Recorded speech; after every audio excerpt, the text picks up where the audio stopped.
Hello friends, आप सभी का स्वागत है यूट्यूब चैनल विजेता कुल में। साथियों, इस वीडियो में हम बिहार एसएससी सीजीएल का नेक्स्ट सेट डिस्कस करने वाले हैं। नेक्स्ट प्रैक्टिस सेट होने वाला है। और फ्रेंड्स, आप सभी को बता दें जो भी चैनल पे नए हैं, तो बिहार एसएससी के लिए हम 2 सेट प्रतिदिन आप सभी को प्रोवाइड कर रहे हैं। अभी आपका ये रुक्मिणी का होता है और ये सुबह में आपको सेट मिल जाता है और शाम में एक सेट आप सभी को मिलता है जो एडुटेरिया का है। ये दोनों सेट आपका कंप्लीट होने वाला है और चैनल पे जो भी नए हैं तो प्लेलिस्ट में जाके आप लोग देख भी सकते हैं। इसके बाद बिल्कुल फिर से नया सेट आने वाला है बिहार एसएससी का। तो फ्रेंड्स, आप लोग जो भी नए हैं तो चैनल को सब्सक्राइब करके बेल आइकन के घंटे प्रेस कर लीजिए ताकि हर एक वीडियो का नोटिफिकेशन आप तक पहुंचता रहे। और आप लोग ये बताइए कि 75 सवाल में आज के इस सेट में कितना सही कर रहे हैं, तो लास्ट में ज़रूर बताइए। और लास्ट में जो सवाल होता है उसका भी आंसर आप लोग कमेंट करिएगा। तो चलिए शुरू करते हैं। पहला सवाल से आंसर करना बताइएगा, फर्स्ट का राइट आंसर क्या होगा। पहला लिखा है झेलम, चिनाब, रावी, ब्यास और सतलज किसकी सहायक नदियां हैं। तो पहला का आंसर क्या होगा, याद रखिएगा, ये सभी की सभी नदियां जो है सिंधु की सहायक नदी होती है। सिंधु नदी की सहायक नदी है। तो अब यहाँ पर देखिए कुछ क्वेश्चन डिस्कस करते हैं जो एग्जाम में सीधा आता है। क्वेश्चन आता है कि इन सभी नदियों का उद्गम स्थल कहाँ से हुआ है। तो झेलम का उद्गम स्थल पूछा जाएगा तो याद रखिए वेरिनाग झील से इसका उद्गम होता है। जबकि सतलज नदी का उद्गम स्थल जो होता है वो मानसरोवर झील के निकट होता है। ब्रह्मपुत्र नदी का भी उद्गम मानसरोवर झील के निकट ही होता है, चेमा युंगडुंग ग्लेशियर से होता है। सिंधु नदी की भी बात करेंगे तो ये भी मानसरोवर झील के निकट से ही इसका उद्गम होता है। इसके बाद आप देखेंगे नर्मदा बहुत बार पूछा गया है। इसका उद्गम स्थल अमरकंटक की पहाड़ी से होती है। और कावेरी नदी का उद्गम स्थल पूछा जाए तो ब्रह्मगिरी की पहाड़ी से इसका उद्गम होता है। याद रखिएगा, इन सभी का क्वेश्चन पूछा जाता है। चलिए दूसरा सवाल है, वह राष्ट्रपति कौन है जिनका सबसे लंबी अवधि का कार्यकाल रहा है। 2 का आंसर याद रखिएगा, ऑप्शन ए होता है डॉक्टर राजेंद्र प्रसाद की सबसे ज़्यादा कार्यकाल रहा है। इनका कार्यकाल जो होता है 1950 से 1962 तक इनका कार्यकाल होता है, यानी 12 वर्ष तक ये भारत के राष्ट्रपति के पद पर लगातार बने रहे थे। ठीक है। इसके बाद डॉक्टर जाकिर हुसैन जो हैं ये भारत के प्रथम मुस्लिम राष्ट्रपति बने थे। तो क्वेश्चन आएगा प्रथम मुस्लिम राष्ट्रपति कौन थे भारत के, तो डॉक्टर जाकिर हुसैन। और इसके बाद देखिए ऑप्शन सी में एस राधा कृष्णन है। तो एस राधा कृष्णन भारत के प्रथम उपराष्ट्रपति बने थे और दूसरे राष्ट्रपति थे। प्रथम उपराष्ट्रपति और दूसरे राष्ट्रपति बने थे डॉक्टर सर्वपल्ली राधाकृष्णन। शिक्षक दिवस जो 5 सितंबर को मनाया जाता है तो इन्हीं के जन्म दिवस के ऊपर मनाया जाता है। ठीक है। चलिए आगे बढ़ते हैं फ्रेंड्स। 3 नंबर सवाल में लिखा है सेबी का अध्यक्ष कौन है। देखिए इन ऑप्शन से अगर आप देखेंगे वर्तमान में तो चेंज हो गया है। ठीक है। तो 3 का जो राइट आंसर है ऑप्शन ए होता है माधवीपुरी बुच, इसका आंसर होगा। नेक्स्ट है भारत में कितनी अनुसूचित भाषाएं मान्यता प्राप्त है। 4 का आंसर, तो 4 का आंसर सी होता है, 22 भाषा को मान्यता प्रदान किया गया है। और ये आपका अनुसूची जो है याद रखिएगा 8वीं अनुसूची में 22 भाषाओं को मान्यता प्रदान किया गया है। ठीक है। चलिए ओके, नेक्स्ट क्वेश्चन होगा। क्वेश्चन 5 है कि किस दिन को अंतर्राष्ट्रीय योग दिवस के रूप में मनाया जाता है। तो 21 जून को मनाते हैं, 21 जून को मनाया जाता है। क्वेश्चन 6 है, लिखा वह पवित्र नदी जो सिंहस्थ कुंभ मेला का स्थल है, इसका आंसर क्या होगा। तो 6 का आंसर होगा ऑप्शन बी क्षिप्रा नदी। ठीक है। सवाल नंबर 7 है, ताप्ती नदी कहाँ जाकर मिलती है। तो ताप्ती नदी मिलती है खंभात की खाड़ी में, ऑप्शन सी होगा। नेक्स्ट है, संविधान में परिकल्पना किए गए अनुसार लोकसभा में अधिकतम कितने सदस्य हो सकते हैं। तो लोकसभा में अधिकतम सदस्य 552 हो सकते हैं, याद रखिएगा। जबकि प्रभावी अगर पूछा जाए तो 545। प्रभावी पूछा जाएगा तो 545 और अधिकतम 552 हो सकते हैं। नेक्स्ट है 9, किस वर्ष में भारत मिसाइल प्रौद्योगिकी नियंत्रण व्यवस्था MTCR में शामिल हुआ था? 9 का आंसर, तो 9 का आंसर सी होता है, सन 2016 में भारत शामिल हुआ। नेक्स्ट है 1526 में पानीपत की लड़ाई बाबर और किसके बीच लड़ी गई थी? तो 10 का आंसर होगा लोदी वंश के शासक इब्राहिम लोदी और बाबर के बीच प्रथम पानीपत की लड़ाई हुई। अगर दूसरी पानीपत की लड़ाई पूछा जाएगा तो याद रखिए 1556 में हुआ था, अकबर और हेमू के बीच। वहीं अगर तीसरी पानीपत का युद्ध पूछा जाए तो 1761 में हुआ था, मराठा और अहमद शाह अब्दाली के बीच हुआ था। नेक्स्ट है 11, लिखा है ईरानी कप का संबंध 2022 का खिताब किसने जीता? तो 11 का आंसर बी होगा, शेष भारत ने।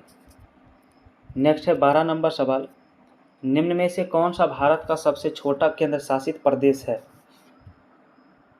तो इसका आंसर है लक्षद्वीप सबसे छोटा है। नेक्स्ट लिखा है सवाल 13 नंबर, कहा है निम्न में से किस वायसराय ने ब्रिटिश व्यापारी के लिए कपास पर कर समाप्त कर दिया था? तो 13 का आंसर बताइए। तो 13 का आंसर जो है लॉर्ड लिटन होता है इसका right answer. Lord Ripon option A में है, तो इसे स्थानीय स्वशासन का जनक माना जाता है। लॉर्ड कर्जन जो है बंगाल का विभाजन किया था 1905 ईस्वी में, और लॉर्ड डफरिन देखिए यहाँ पर ऑप्शन बी में है, तो ये कांग्रेस की स्थापना किया था। कांग्रेस की स्थापना जो है लॉर्ड डफरिन के शासनकाल में किया गया था। ठीक है। क्वेश्चन 23 है, लिखा है इंदिरा गांधी के द्वारा लगाए गए आपातकाल के दौरान 42वें संशोधन अधिनियम में पेश किए गए धारा 4 और 55 को निम्न में से किस मामले में फैसला ने समाप्त कर दिया था? तो यहाँ पर याद रखिएगा 23 का जो राइट आंसर है आप सभी का ऑप्शन डी होता है, मिनर्वा मिल्स बनाम भारत संघ। क्वेश्चन नंबर 24 में दिया है पिछड़े एवं विकासशील देश के लिए रोलिंग प्लान का सुझाव किसके द्वारा दिया गया था? महत्वपूर्ण सवाल है ये, याद रखिएगा, ये गुन्नार मिर्डल के द्वारा दिया गया। ठीक है। नेक्स्ट है उंडवली गुफाएं किस राज्य में स्थित है? उंडवली, तो आंसर होता है आंध्र प्रदेश में। नेक्स्ट है 26, लिखा है बास्को किला कहाँ स्थित है? तो 26 का आंसर ऑप्शन बी होता है लद्दाख में। नेक्स्ट है भारत के इनमें से किस बंदरगाह का नाम बदलकर दीनदयाल बंदरगाह रखा गया है? तो फ्रेंड्स इसका आंसर होता है कांडला बंदरगाह। ठीक है। अगला सवाल है 28, लिखा भारत में निम्न में से किस अधिनियम के तहत कोविड-19 महामारी के लिए लॉकडाउन लगाया गया था? 28 का आंसर होता है ऑप्शन बी, महामारी रोग अधिनियम 1897। नेक्स्ट है तसंगमो झील भारतीय राज्य में स्थित है, उसका नाम बताइए। आंसर होता है सिक्किम, ये आपका सिक्किम में स्थित है। नेक्स्ट लिखा 30 में भारत सरकार द्वारा कितने अल्पसंख्यक बहुल जिले सूचीबद्ध हैं? 30 का आंसर क्या होगा? तो 30 का आंसर डी होगा 90। नेक्स्ट है निलंबित रासायनिक और जैविक यौगिकों से मुक्त पेयजल की सापेक्ष स्पष्टता के माप को किस रूप में जाना जाता है? तो इसका आंसर डी होता है मटमैलापन या डर्बिटी। नेक्स्ट है शब्द ग्रैंड स्लैम किससे संबंधित है? तो ग्रैंड स्लैम जो होता है ये टेनिस से संबंधित होता है, ऑप्शन डी राइट होगा। नेक्स्ट है भारत में प्रथम बोलती फिल्म कौन सी थी? 33 का आंसर क्या होगा? तो आलम आरा इसका राइट आंसर होता है। नेक्स्ट है राष्ट्रीय सुरक्षा दिवस कब मनाया जाता है? राष्ट्रीय सुरक्षा दिवस, तो 34 का आंसर ए होता है 4 मार्च को। नेक्स्ट देखेंगे फ्रेंड्स, तो 35 में लिखा है, कहा किसी उच्च न्यायालय के मुख्य न्यायाधीश की नियुक्ति किसके द्वारा किया जाता है? तो मुख्य न्यायाधीश की नियुक्ति जो है वो राष्ट्रपति के द्वारा होता है, डी ऑप्शन राइट होगा इसका। ठीक है। आगे बताइए 36 से, लिखा भारत में पहला इस्पात संयंत्र जो है कहाँ स्थापित हुआ था? तो 36 का आंसर ऑप्शन बी होता है, जमशेदपुर में स्थापित किया गया था। नेक्स्ट है भारतीय चुनाव आयोग की स्थापना किस वर्ष किया गया? 37 का ऑप्शन बी होता है 1950 ईस्वी में। नेक्स्ट है विक्रम पुरस्कार किसे दिया जाता है, बताइए। विक्रम पुरस्कार किसे दिया जाता है? तो जो सीनियर खिलाड़ी होते हैं उन्हें यह पुरस्कार प्रदान किया जाता है।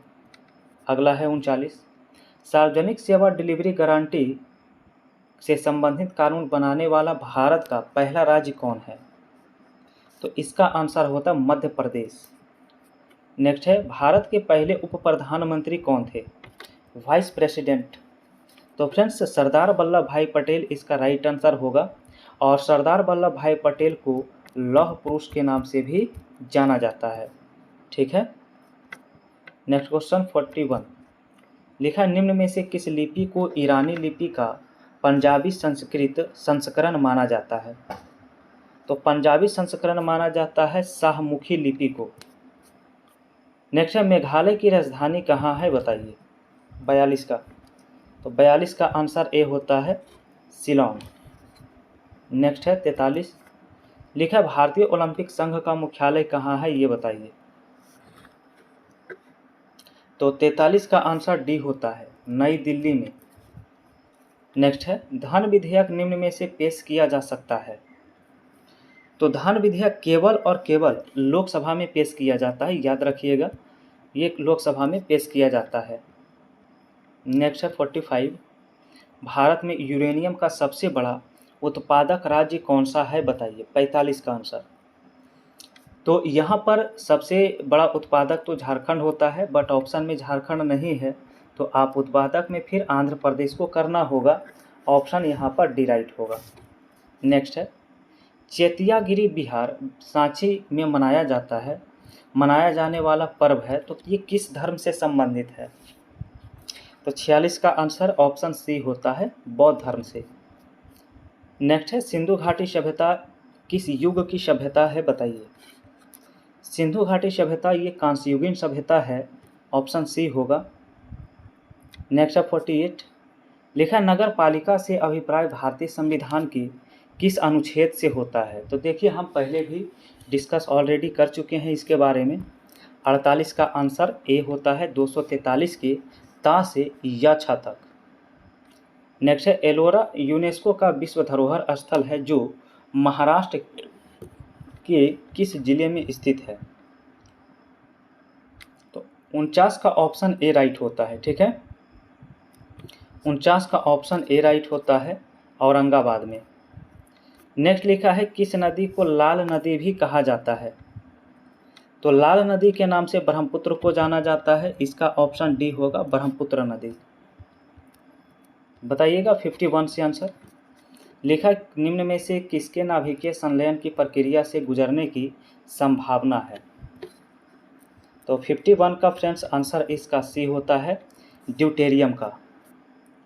नेक्स्ट है वे वस्तुएं जो अपना प्रकाश स्वयं उत्सर्जित करती है क्या कहलाती है? तो 52 का आंसर डी होगा, उसे दीप्त वस्तुएं कहा जाता है। 53 लिखा जब आप स्वयं के तन पर इत्र लगाते हैं तो आप ठंडा महसूस करते हैं, क्यों? तो इसका रीजन है कि इत्र में उपस्थित विलायक आपके तन से ऊर्जा को अवशोषित कर आसानी से वाष्पित हो जाता है, इसीलिए। 54 कहा है कोशिका के भीतर की छोटी कोशिकाएं जो एक साथ कार्य करती है उसे क्या कहा जाता है? तो 54 का आंसर बी होता है कोशिकांग के नाम से जानते हैं। नेक्स्ट है निम्न में कौन सा एक सीमित संसाधन है, बताइए। सीमित संसाधन, तो सीमित संसाधन में आपका कोयला आता है, ऑप्शन ए होगा। 56 लिखा ब्लीचिंग पाउडर में ब्लीचिंग एजेंट किसमें विद्यमान होता है? Bleaching agent. 56 का आंसर डी होता है क्लोरीन। नेक्स्ट है पेशी अस्थि से किसके द्वारा संयोजित रहता है? 57 का आंसर, तो यहाँ पर पेशी अस्थि से कंडरा के द्वारा संयोजित होता है, ऑप्शन डी होगा। नेक्स्ट क्वेश्चन पढ़ेंगे। लिखा है मोमबत्तियाँ और सौंदर्य प्रसाधन किसके बने होते हैं, बताइए। तो ये पैराफिन मोम से बने होते हैं, ऑप्शन ए हो जाएगा। नेक्स्ट है हाइड्रा किसके द्वारा जो है प्रजनन करता है? 59 का आंसर मुकुलन होता है, मुकुलन के द्वारा। सवाल नंबर 60 क्या सर्दियों के दौरान हम काले रंग के कपड़े में अधिक सहज महसूस करते हैं, क्यों? तो इसका रीज़न है गहरे रंग के कपड़े अधिक गर्मी को अवशोषित करते हैं, इसीलिए। नेक्स्ट है 61।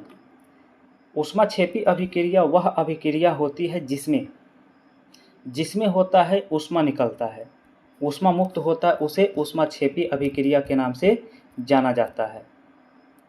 अब अगला सवाल देखेंगे तो 62 है। देखा, जब किसी शक्तिशाली चुंबक के छोर के निकट एक धातु लाई जाती है तो इसे प्रतिकर्षित करता है, तो यह धातु कौन सा है? तो इसका आंसर होगा प्रतिचुंबकीय पदार्थ। ठीक है। नेक्स्ट है, उन दो कोशिकांग का नाम बताइए जिनकी स्वयं की आनुवांशिक सामग्री होती है। तो स्वयं की सामग्री होता है माइटोकॉन्ड्रिया एवं लवक का। नेक्स्ट है 64।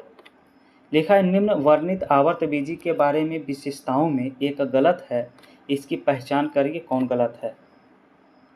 तो 64 का आंसर डी होता है कि इसमें रंगीन फूल आते हैं, जो यहाँ पर गलत है।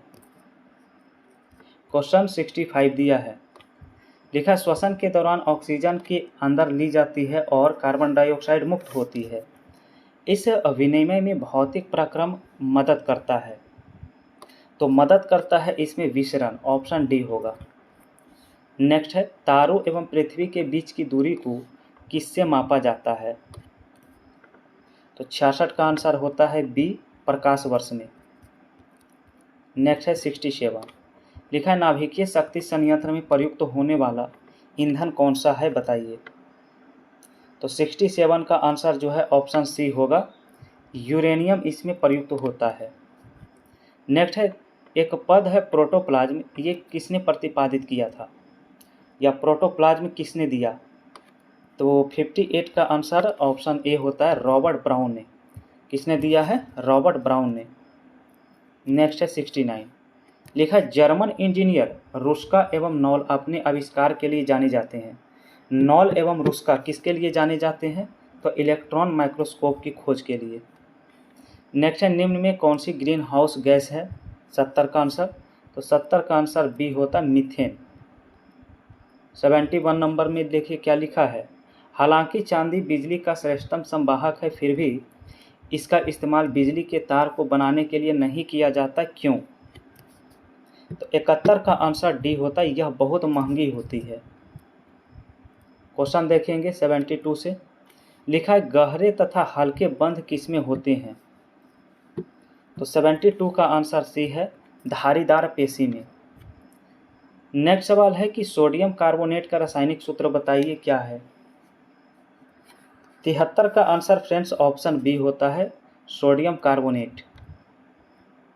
नेक्स्ट क्वेश्चन 74 नंबर सवाल है। 74 में लिखा है कि निर्मित भोजन पत्ती से विभिन्न भागों में किसके द्वारा ले जाया जाता है? 74 का। तो 74 का ऑप्शन ए होता है, फ्लोएम के द्वारा। और ये 75 नंबर सवाल आ चुका है। कहा गया कि पोटेशियम और आयोडीन के उत्पादन में प्रयुक्त होने वाला भूरा शैवाल कौन सा है, ये बताइए। तो यहाँ पर आंसर बी होता है, लैमिनेरिया। आयोडीन जो है लैमिनेरिया नामक समुद्री घास से प्राप्त होता है। तो फ्रेंड्स देखिए, ये 75 सवाल आपका टोटल यहाँ पर आज के सेट का समाप्त होता है। और अब बारी है आज के सवाल का, जिसका आंसर आप लोगों को कमेंट बॉक्स में देना होता है। तो चलिए आप लोग आंसर बताइए, आज के सवाल का आंसर कौन सा ऑप्शन होगा। तो आज का हमारा प्रश्न है, मौलिक अधिकार किस देश से लिया गया है? सवाल ध्यान से सुनिए। तो सवाल आपका है कि मौलिक अधिकार किस देश से भारतीय संविधान में ग्रहण किया गया है? और ऑप्शन देखिए दिया है, पहला ऑप्शन है यूएसए, बी ऑप्शन में यूएसएसआर, सी ऑप्शन में है यूनाइटेड किंगडम या फ्रांस, अमेरिका, रूस, ब्रिटेन या फ्रांस। ये 4 ऑप्शन है। इस सवाल का आंसर फटाफट आप लोग कमेंट करिए कौन सा ऑप्शन सही होगा।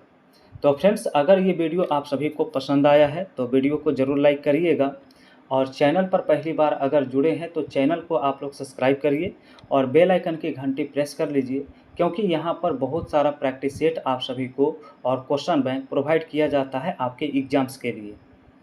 तो फ्रेंड्स, कल के वीडियो में अब आप सभी से हम नेक्स्ट प्रैक्टिस सेट में जुड़ेंगे। Thank you so much.